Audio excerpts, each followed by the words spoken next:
নারায়ে তাকবীর। প্রধান অতিথির আগমন।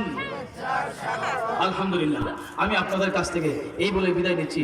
আপনাদের সামনে এখন বয়ান পেশ করবেন হযরত চলে আসছেন। আপনার ধৈর্য সহকারে বসেন, কেউ উঠবেন না ইনশাআল্লাহ। আল্লাহ তাআলা আমাদেরকে বুঝার তৌফিক দান করুন, আমিন। ওয়া আখিরু দাওয়ানা আলহামদুলিল্লাহি রাব্বিল আলামিন।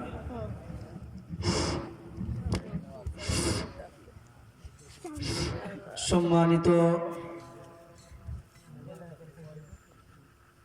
গ্রামবাসী, যারা দাঁড়ানো আছেন আপনারা বসে পড়েন। এ পর্যায়ে আপনাদের সামনে কোরআন এবং হাদিস থেকে গুরুত্বপূর্ণ তাকরীর পেশ করবেন আজকের মাহফিলের প্রধান অতিথি শাইখুল হাদিস আল্লামা নজির আহমদ সাহেব। হুজুরকে মাহফিলের পক্ষ থেকে সবিনয় অনুরোধ জানাচ্ছি।